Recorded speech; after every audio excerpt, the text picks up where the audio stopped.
Fraternity, faculty members, students, alumni, and colleagues. Bengaluru was designed as a city of lakes by Kempegowda and Mysore Diwans. Now the spatial extent of Bangalore is about 750 square kilometers, and in 1800 had about 1,452 lakes built taking advantage of undulating terrains with stream networks. Bengaluru, with all due respect to its status as Silicon Valley and Garden City, faces real challenges. During the past 4 decades, there has been 79% decline of wetlands with recurring instances of flooding. Despite numerous initiatives and activities envisaged by the urban local bodies, private organizations and NGO efforts to address the loss of water bodies in the city, it is not fruitful and our dependence on distant sources of water is increasing. At present, the city floods even with short spells of rain. Bengaluru also stands out as a beacon of the globalizing world, and to sustain this, it needs to address the key challenges facing the city in terms of environmental protection and creating a healthy atmosphere. Protection of wetlands helps to maintain ecological balance and aesthetics, leading to an increase in groundwater table with improvements in microclimate, as in the Sarkari and Jakpur lakes, reduction in pollution, temperature and flooding. GSAP tries to throw light on the above problems and look into some possible solutions to mitigate these issues through this symposium. It is my pleasure to welcome you all, and it is my privilege to welcome our distinguished guests for the day. Professor Rabindra Vasavada. Unfortunately, Professor had an emergency and could not be here in person, but he is online. Ms. Kalpana Ramesh, welcome ma'am. Dr. T.V. Ramachandra and architect Sanjay Sridhar, they will be here later in the day. Now I request Kalpana Ramesh and our principal ma'am to please step up onto the dais.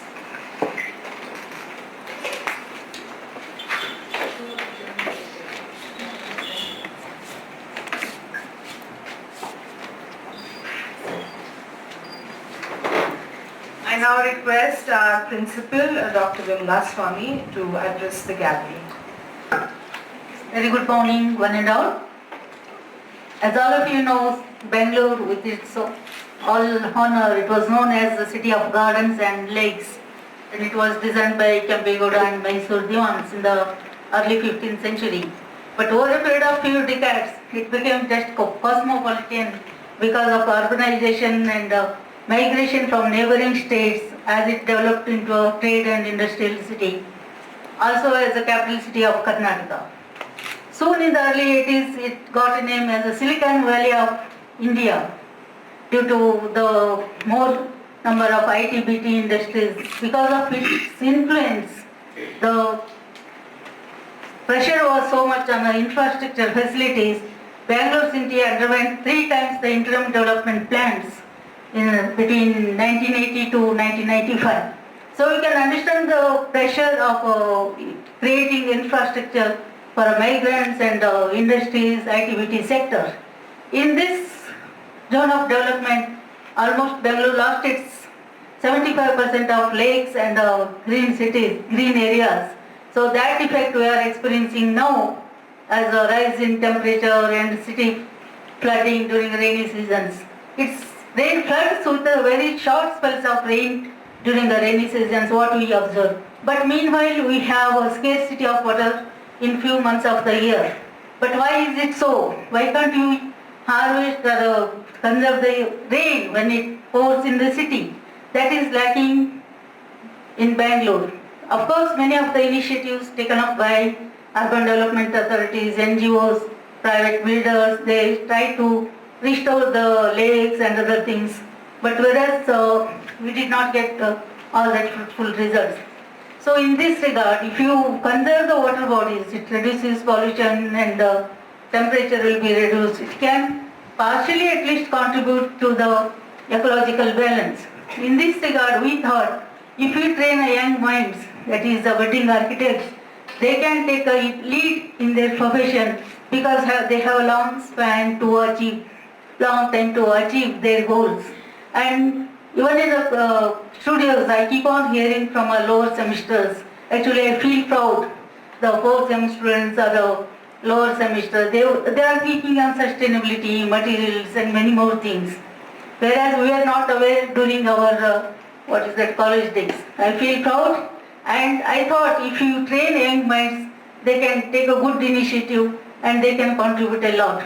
In this regard, to benefit students and researchers, GCF has organized this symposium, and I'm sure you will take a better fruitful takeaway messages from this symposium.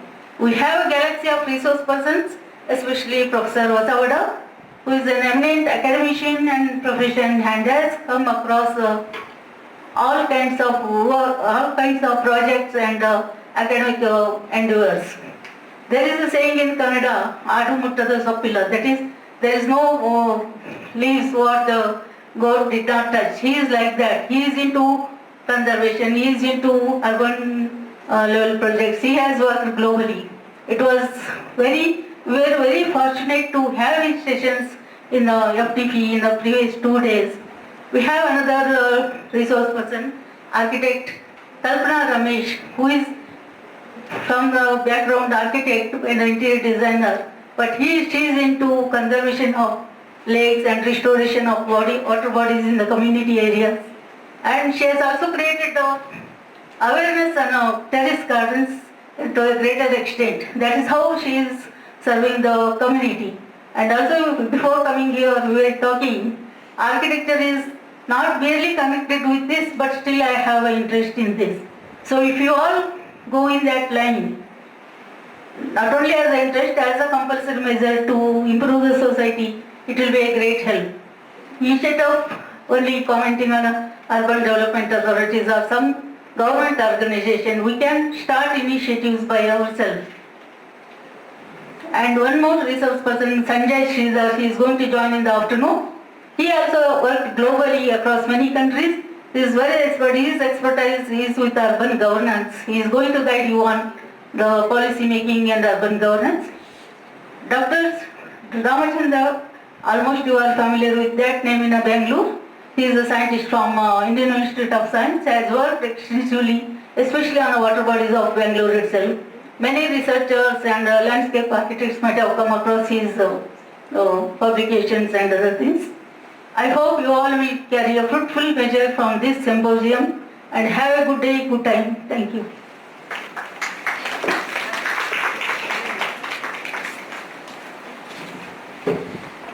Thank you, ma'am. In keeping with the theme, water bodies in urban precincts, we will inaugurate a symposium by watering a plant that emphasizes the interconnection of water, land and people.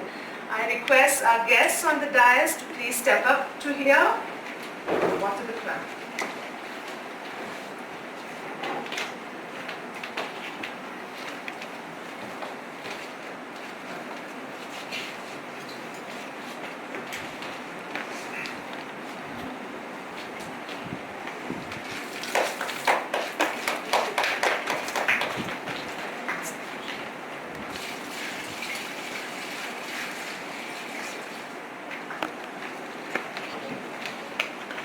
Address. We have the privilege of hearing the keynote address by Professor Rabindra Vasavada. He's an architect from Ahmedabad, and it is my honor to introduce him to you.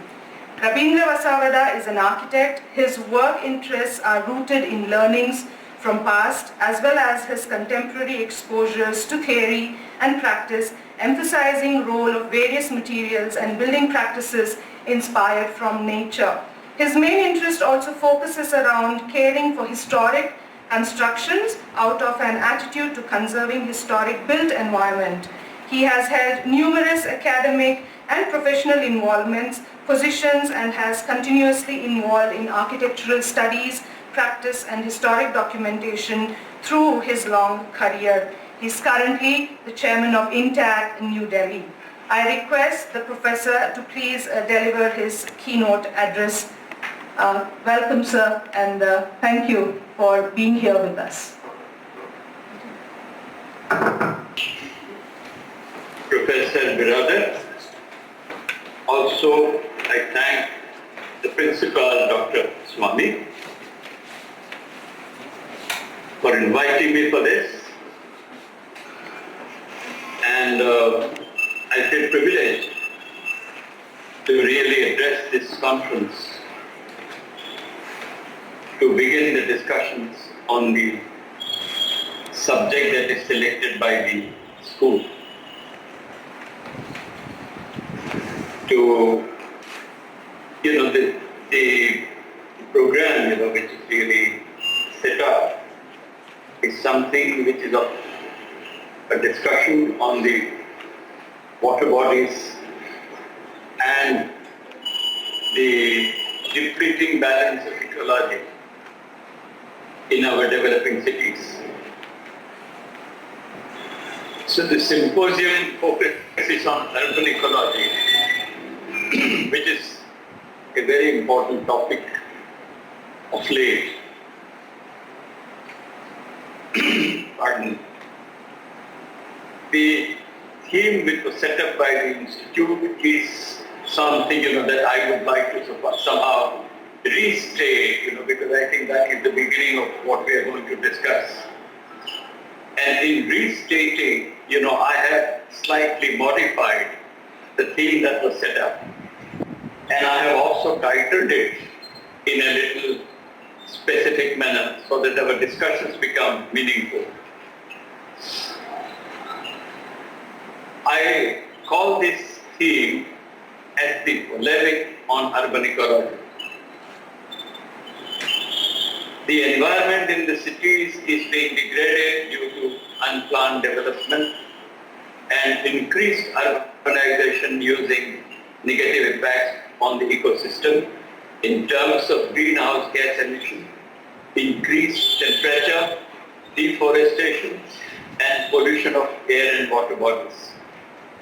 This is what is stated in the theme.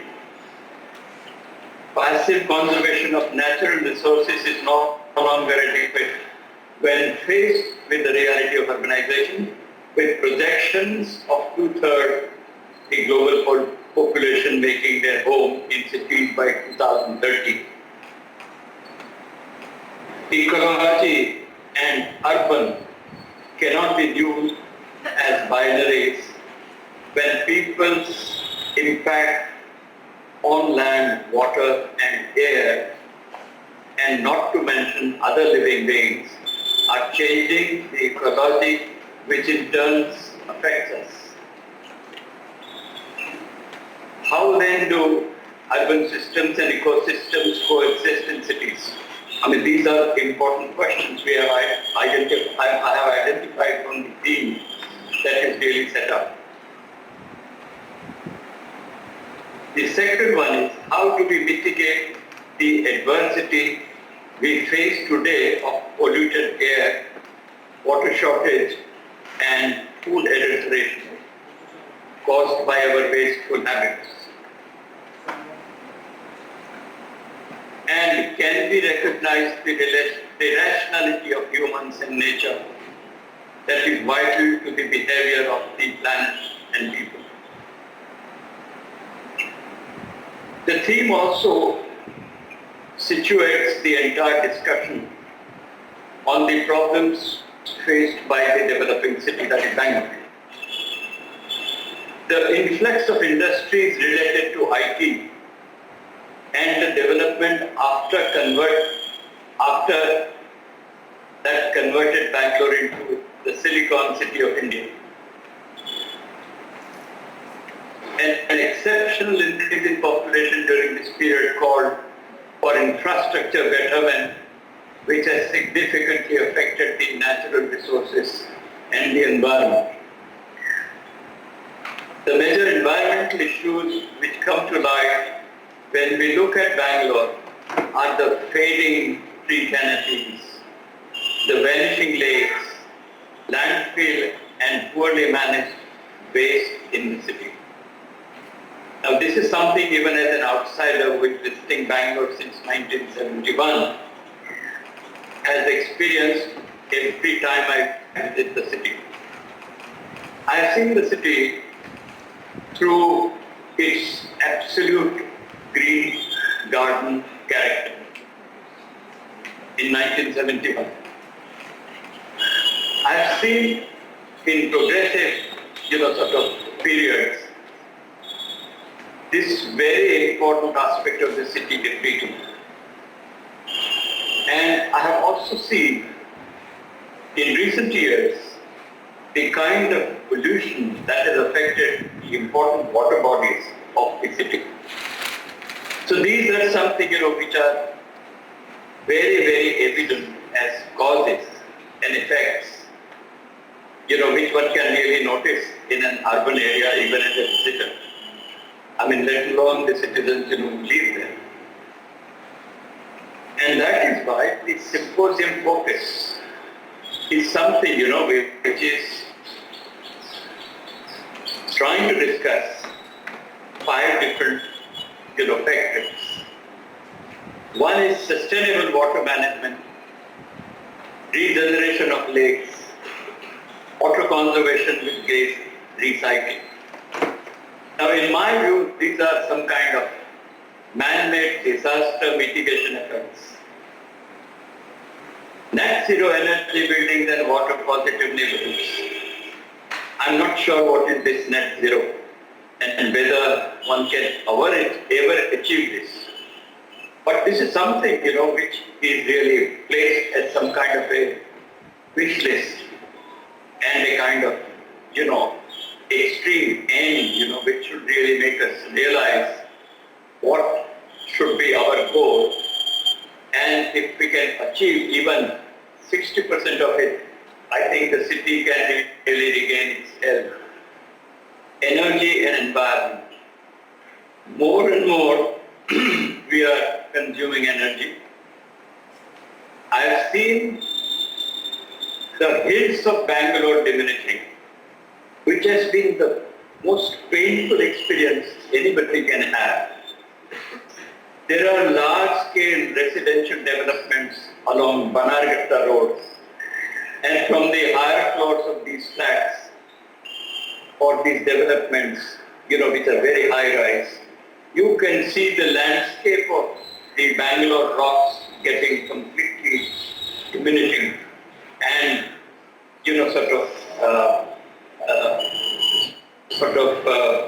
used and vandalized to find building material. Linkages between blue, green and grey areas. This is something, which is a desire, and if everyone can work, this is something which can really improve. And I can also mention that because I am in contact with the professional communities in the city,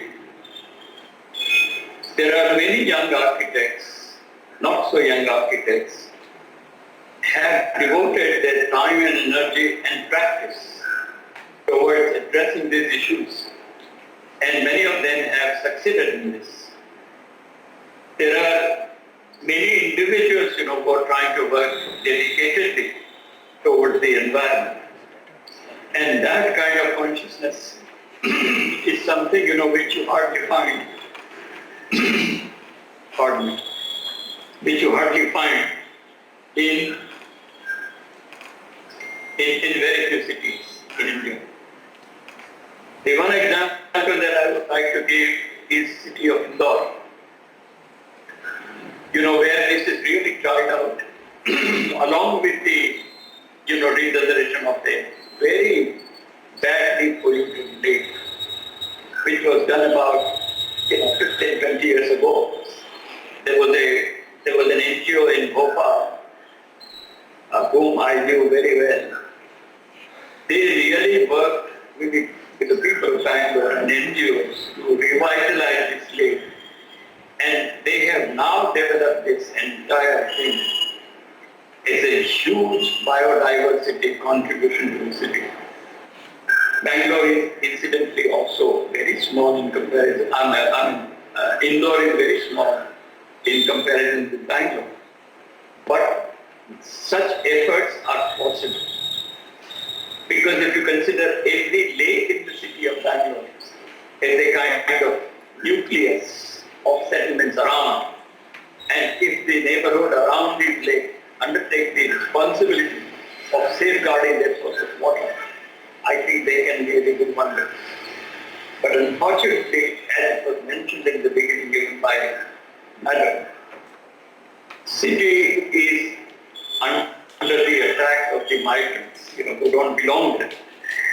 And their, their period of residence is something which is only to earn. They have no responsibility to the city like the natives would have. So that is also a kind of conflict area, which actually degrades these kind of cities. And the last point is the technology integration to achieve the above. Now this is something also which is tried very well in Bangalore. And I think the use of technology also to deal with the waste disposal and clearance that was used in Bangalore with the help of a kind of agency from outside is a very good example, because I've seen Bangalore when it was really a heap of garbage, and that was very painful to see. Because if you arrived and drove from airport to the city, you virtually, moved on garbage in the city. That was the condition of the city. And that was really, that was really clear with wonderful, integration of these kind of services. Also, there is a great awareness in the people. I think I find people in Bangalore extremely aware of their city. They are also ready to turn into activists in spite of their own, interest and professional responsibilities. There is a large number of, people who come out on the streets to oppose, the projects, which they feel are detrimental to the development and people of the city. So this is something, which is extremely positive side of the city. And I think the city can really, if they really focus on this in a collective manner, this can really happen. But to my mind, one way is to really create the neighborhood sensitivities around the lakes, so that it becomes a kind of responsibility of the neighborhoods to see that the lakes survive and they are maintained properly. Since this is since the symposium mainly focuses on the management of regeneration of lakes and water conservation and bay cycling, I thought it would be important to talk about the lakes and the water resources of the city. So with this, understanding of theme that was really set up by the school, I thought it was important to really give a due attention and highlight the theme and its components so that the participation in this conference could be meaningful. And I thought this was my role also. Now, having said this, I want to little bit, also enlarge the meanings of the terms, that are used here. Because it is very important for the participants, and also it is very important to somehow refresh our understanding of the terms, that we are discussing. And, this is of course, in order to be very precise, this is something, which I prefer, and in order to be very clear about this, I thought I must mention as my references. So first thing I'm going to discuss is about ecology. What do we mean by ecology? When was this term floated? What was the result, of the kind of efforts, by the scientists and the planners, which actually resulted in this kind of terminology? So the word ecology was coined by the German zoologist Ernst Haeckel, who applied the term oikology to the relation of the animal both to its organic as well as its inorganic environment. This is the simplest kind of understanding of what is ecology. The word comes from Greek oikos, meaning household or home or place to live. Now this is also very important, because this is where everything generates. It generates with a family. It generates with the manner in which the family manages its household in a given environment. Because the environment in which it is placed is the only support for them. So it is something, which directly involves us. Thus, ecology deals with the organism and its environment. Now here, organism actually means, and everybody would know, that it means with, animate beings. The concept of environment includes both other organisms and physical surroundings. It involves relationships between individuals within a population and between individuals of different populations. Now that's where sociology comes in. And there is also a branch which studies social ecology. These interactions between individuals, between populations, and between organisms and their environment form ecological systems or ecosystems. So to define in a little better way, urban ecology could also be seen as urban ecosystem.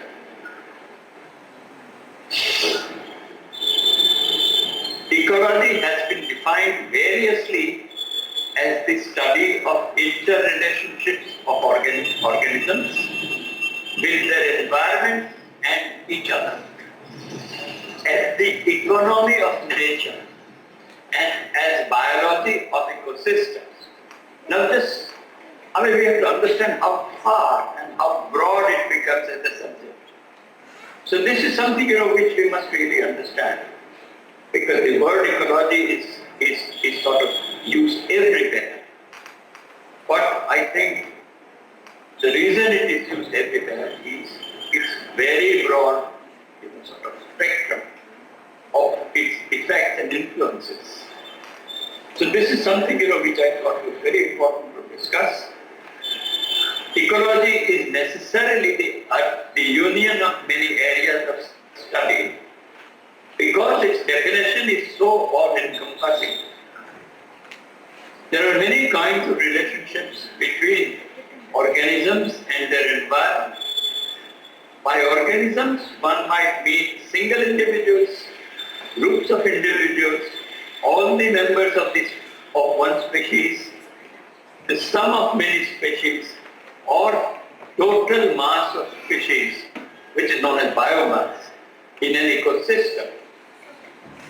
And the term environment includes not only physical and chemical features, but also the biological environment, which involves yet more organisms in practice. Ecology is composed of broadly overlapping approaches and further divided by the groups of species to be studied. So this is something, which I thought was very important for us to once again refresh, even if we knew. And for the reason that this becomes the topic of this symposium. So I thought it was very important. And likewise, I would also like to talk about urban ecosystems.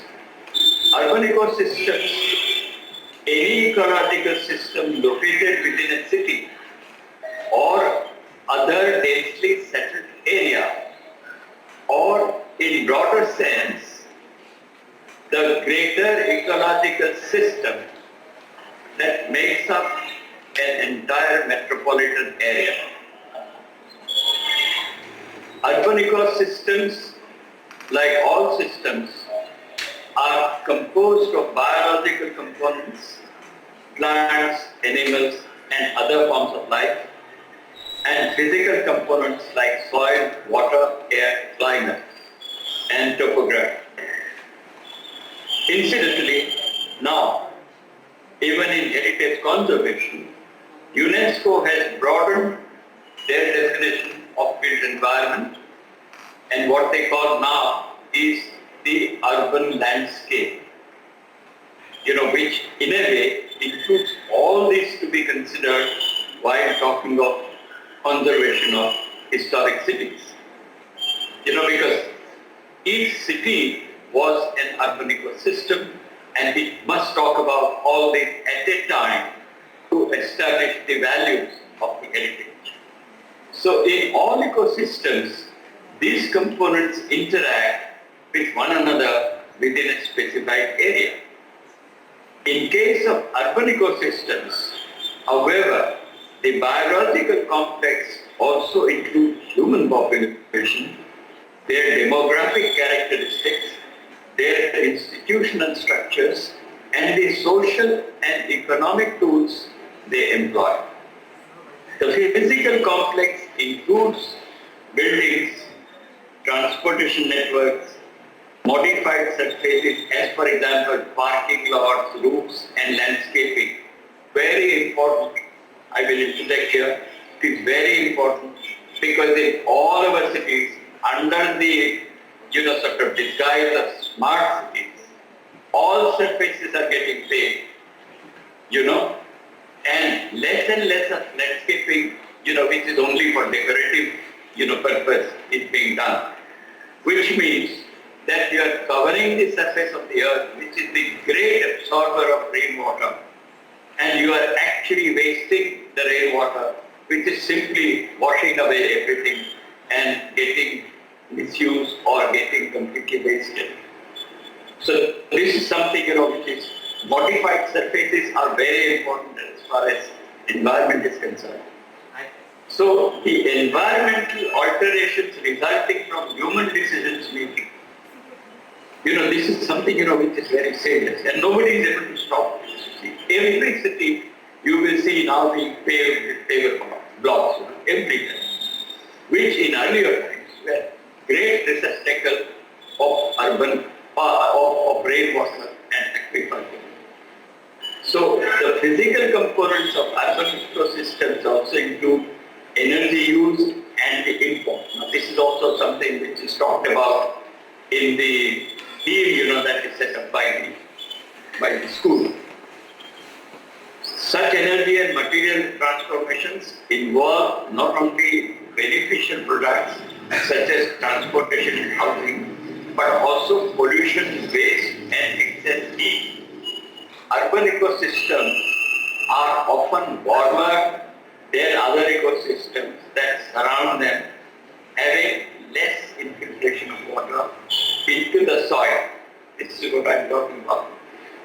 They ensure higher rates of amounts of surface runoff after rain and storms. That's why the streets get flooded. Heavy metals, calcium dust, particulates, and human-made organic compounds, as for example fertilizers, pesticides, contaminants of pharmaceutical and personal care products are also concentrated in the cities. And I think in Bangalore, you have completely before your eyes the kind of foaming that comes up on the lakes, and which is extremely hazardous and dangerous. So this is something, which is extremely important to also understand. I can also give you an example from my own city, that the river which was perennial, which was not perennial, and it had different shades of climatic usage, is now for 10 kilometers on both sides, cast with concrete like a channel.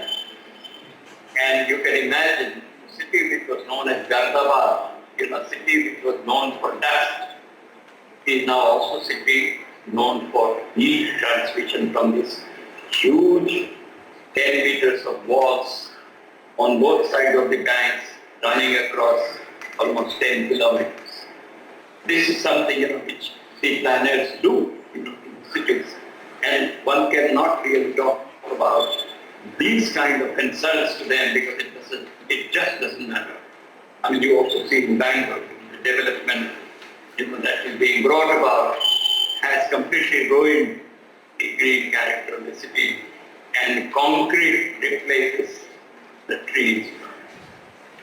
The expression of large urban areas results in the conversion of forests, wetlands, deserts, other adjacent biomes into areas devoted to residential, industrial, commercial and transportation use. Such conversion may result in the production of barren land. In addition, the conversion process fragments remaining wild or rural ecosystems into ever smaller patches. The relative high amounts of suboptimal habitat are found at the boundaries between the remaining native ecosystem and those that have been modified for human use. Such edge habitats inhibit specialist plant and animal species. That is, species that can tolerate a narrow range of environmental conditions. In addition, non-urban ecosystems downwind and downstreams of urban ecosystems are subjected to high loads of water pollution, air pollution, and introduce exotic species. Now this is the result of our, urban development. And, cities like Bangalore had such fantastic traditions. In early, 20th century, late 19th century, the rulers invited experts to increase the biomass in the city. Even before they invited the experts, with the help of our own people, they had added biomass in Bangalore in terms of Lal Bagh, which was a fantastic environment, which was added as a kind of safeguard to the developing city, so that the city doesn't suffer. Later on, even Kaban Park was added. And unfortunately now, these fantastic biomass are under threat because the government wants to treat them to sort of score on the smart city games. They have entered Kaban Park. It has become traffic flow. There was a great resistance to that, but nothing works.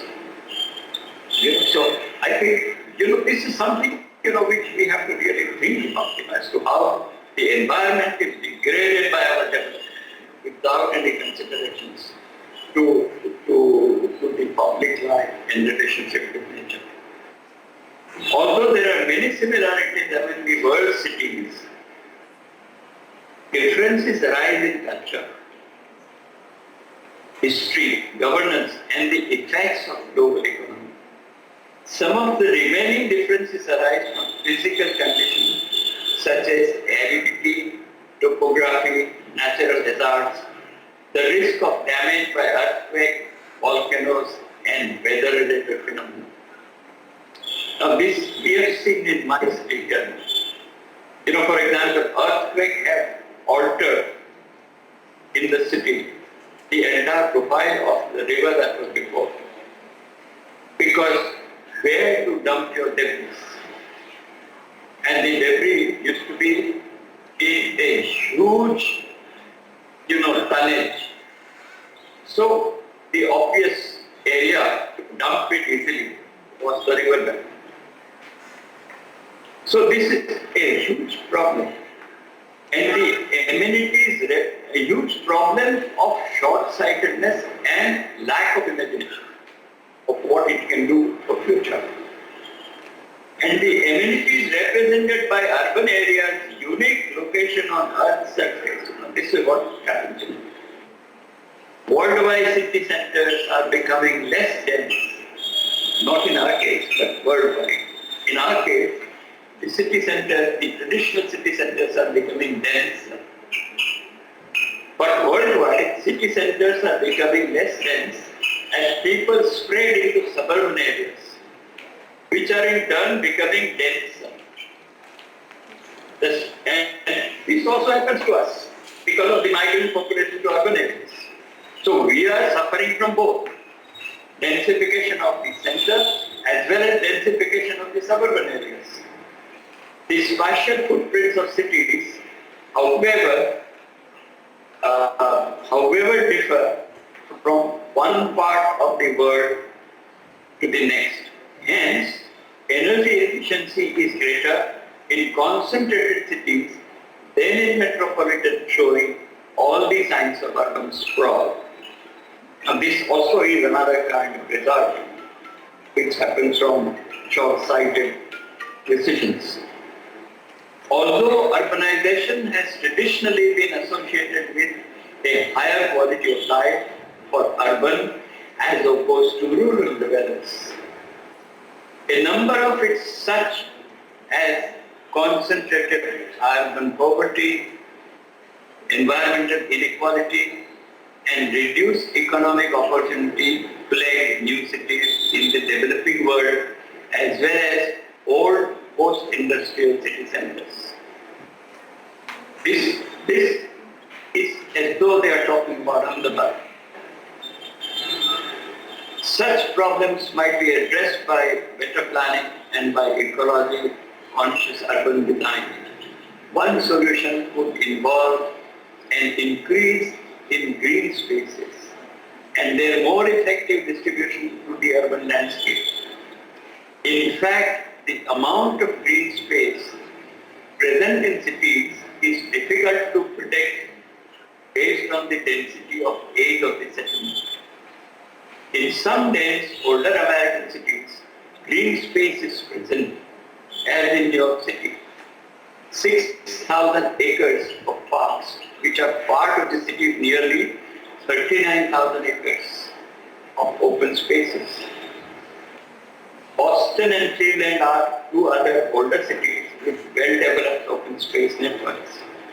Some sprawling cities, such as Atlanta, which have grown substantially since the 1970s and 80s, have very little parkland, whereas others, such as Phoenix, have large desert mountain peaks. I'm just talking about this because these were the nations where planning was considered as a very important area right from earlier centuries, and they have, in some sense, retained these qualities, for people's sort of interests. With urban green space, including desert and wetlands habitats, provide opportunities to improve the ecological processing of pollution and to moderate the local climate. Open space also imparts green amenities, shade from trees, the aesthetic benefits of natural scenery, and recreational space for all citizens. So a little bit about the focus on urban ecology. The emergence of science of urban ecology, a discipline of ecology that examines the interaction between organism and human domination, the dominated ecosystem in which they reside. Many provide additional solutions to urban environmental problems. Ecologists first began to perform comprehensive studies of plants, animals, soils, and environmental conditions in cities shortly after the Second World War. When there were many vacant sites within European cities, they began a tradition of examining open spaces, which supported volunteer plant communities and the animal populations associated with them. Ecological planning emerged as a professional discipline that applied knowledge of the open spaces in urban areas in an effort to enhance biological diversity and amenities originating from green patches in cities. A different tradition originated in sociology, which applied ecological concepts such as competition and succession to human communities of cities. In 1990s, ecological research in urban areas burgeoned. To deal with complex mosaic of land use that now make up cities, suburbs and exurb, the traditional were combined along with the knowledge taken from other disciplines to establish a comprehensive ecological approach to study the urban ecosystem. Urban ecology has grown increasingly important because of migration of most of the global human population to cities. One of the byproducts of this unprecedented phenomenon is that the world's urban areas are expanding into environmentally sensitive locations, where they after ecosystem structure, though pollution and land use conversion of habitats. The knowledge gained from studying biological communities in cities may assist in the development of improved urban design and decision making in dealing with such problems. So this is something which I thought as a kind of preamble, to the entire thing. And I think I'm running out of time, but I would like to somehow check, some things about, I spoke something about the city and the kind of, actions that the earlier rulers really took and the conditions that is arising now. I could sort of, I could speak with some sense of, sort of knowledge, because Bangalore is something which I have studied, but not that detailed, like anyone living there and is a professional involved in this kind of thing. My involvement in the problems of Bangalore is also because of my participation with a very enlightened group in Bangalore. I'm part of that group as a member, and we constantly keep exchanging information about the city and people and the development processes, which actually affect now the people. So this is something, which over the last, 8-10 years I have really done, and, this has given me a kind of opportunity to study the city, also during my visits, which have been very often before the war. So this is something, which I wanted to talk about.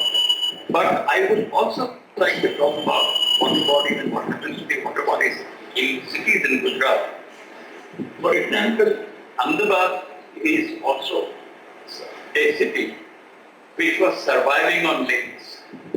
Now, one reason why today we see the city, having so many small lakes in its peripheries is also a reason, because the development of the cities has engulfed the villages into its fold. And each of these villages, which was a kind of traditional settlement, started by creating a source of water.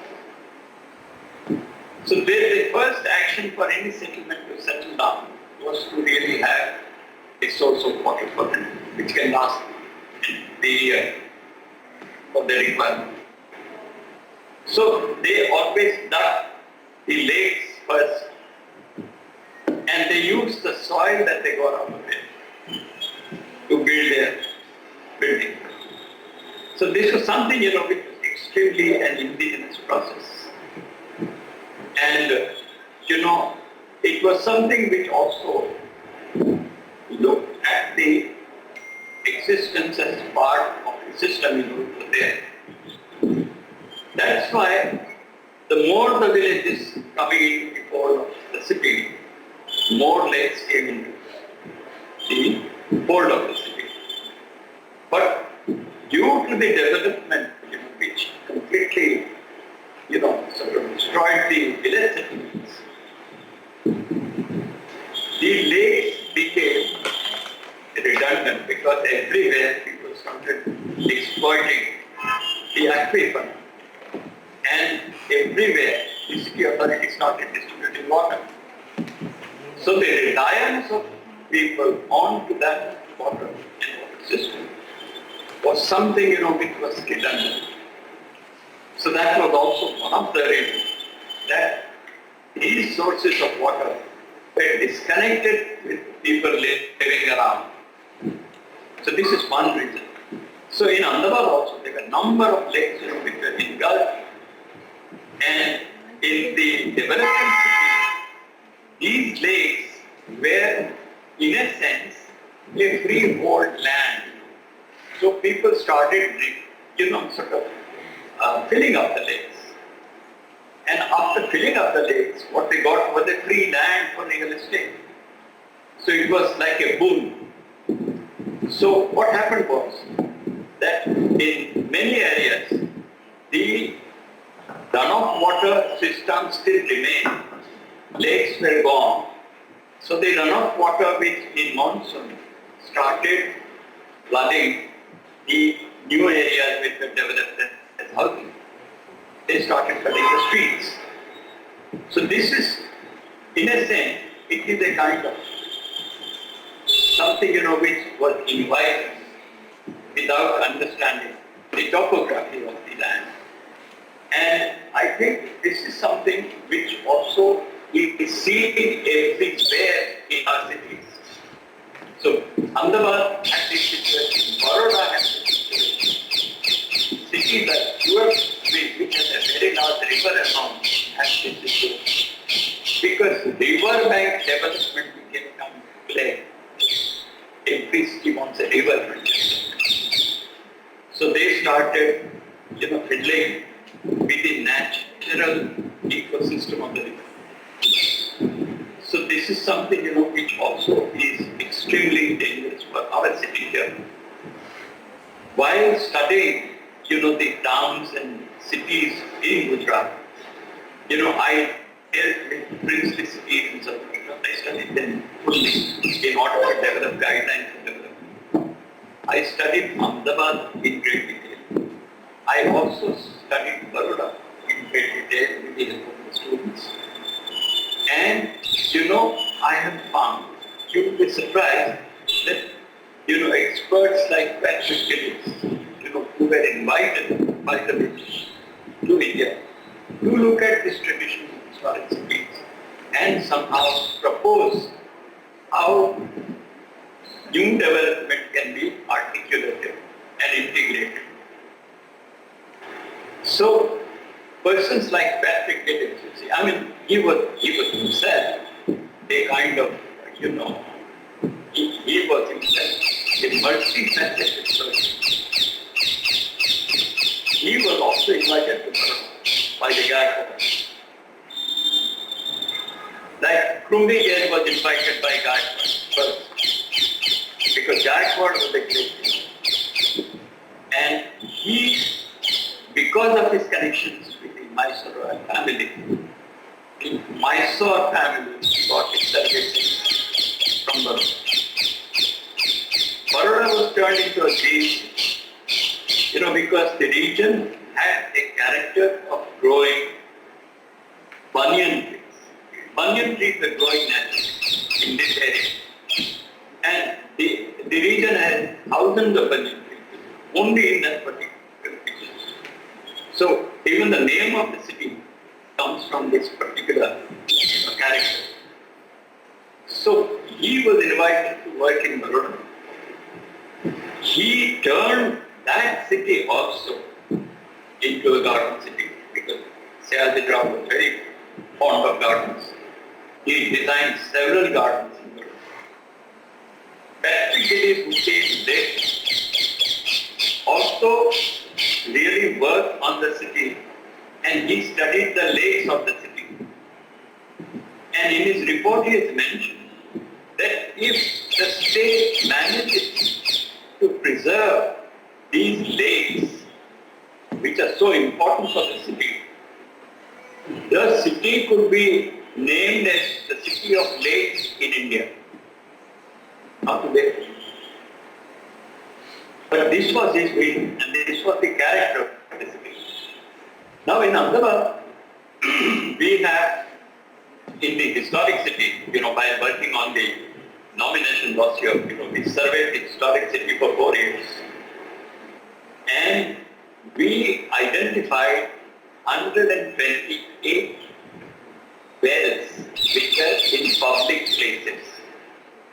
In a historic city, it was only 5.5 square kilometers. You can imagine, because Ahmedabad was a dry place, the whole region was dry. As I told you earlier, it was known as city of dust. There was no vegetation, no forest around, nothing. So the entire biodiversity was based on the shrubberies and the sand, which was the plains of Ahmedabad. And Mughals even questioned as to why the sultans in 15th century preferred this site to found a new city.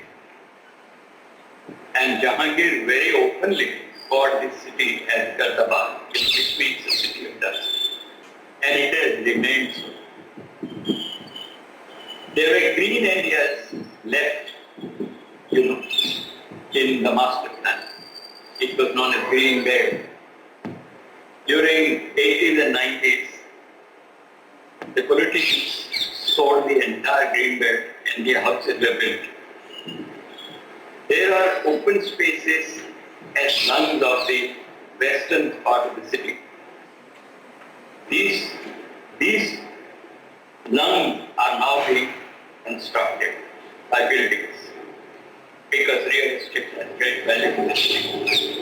And the city essentially survives on trade and commerce. That's the character from 15th century. That remains. So besides trade and commerce, people have no other interest. They don't care.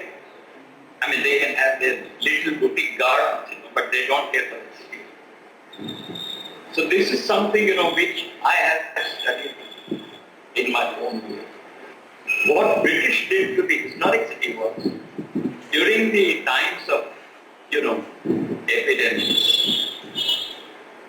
they thought using well water was bad because it was a kind of source of contamination and source of disease. So they ordered all wells to be sealed, all step wells to be sealed, because Gujarat had a great tradition, also Rajasthan, of subterranean architecture. It was even extremely traditional right from earlier times. And even the sultans exploited that because they wanted to stay away from heat. So they built step wells, they built subterranean structure for pleasure, and it is really, sort of flooded with this kind of architecture. And I have myself studied the biggest step well of Gujarat, perhaps of India, which is known as Queen Step Well in Patan, which now is also a World Heritage Site. I studied that well for almost 3 years. I measured through, and we have come up with a very important book in '92. And now the second edition is also come up. So I have really studied these water structures in great details. When we were measuring this step well, in the process of our stay there, we have seen the step well going dry. Almost from 30 feet high of water level, the well is almost 100 and odd feet deep, and last 30 feet used to have water. But I have seen it completely dry during my period of measurements and documentation. And now there is no water. And this is the condition of step wells in entire Gujarat, including Saurashtra. All wells have gone dry. Because we live on aquifer and we live on exploiting aquifer for the maximum number of, use. So water table in Ahmedabad is almost about 250 to 300 meter down. And entire western city of Ahmedabad, which is a large area now, depends on aquifer. Every apartment building will have its own tube well. So you can imagine, and every apartment which is older, their tube wells have gone dry, so they go deeper and deeper for the source of water. But even sultans built water tanks, you see, like Sarkhet and like Kamkirina here. These are famous sites where sultans built their own water tanks. They have also gone dry. For example, water tank in Sarkhet is now a playground. Because the feeding lake was deepened by the developers who built buildings around for sand. So the feeding lake, which was the lake for the Sarkhet stand, became deeper and deeper, and with less and less rainfall, that lake, which was a feeder, cannot provide any water to the tank in Sarkhet, which is a very important place for life. So this is the story, you see, and I think in each of the cities, I think this is something, which people are struggling to believe, even in your Bangalore. One of my friends, colleagues, is considered as a rain man. He's trying to revive thousands of wells in the city. There is another person who is trying to work on harvesting rainwater. So there are so many such efforts, but in Ahmedabad we have no such efforts. The municipal corporation has made it as a bylaw that any new development must plan for harvesting rainwater. So you are supposed to draw a well in your compound to harvest rainwater. But we even don't have rain. So where are you going to harvest? So this is a problem. So I think this is the subject, and since we are focusing on water in this symposium, I think it's a subject which is in a sense countrywide very important. The flooding of the cities. For example, Ahmedabad, since all waterways were blocked, the entire western part of the city gets flooded. And with at least 1 foot of water which is not moving anywhere, it doesn't even go to river now because there is a river development. Earlier all this kind of excess water used to run into rivers. But even these are blocked now. With a road on the riverside.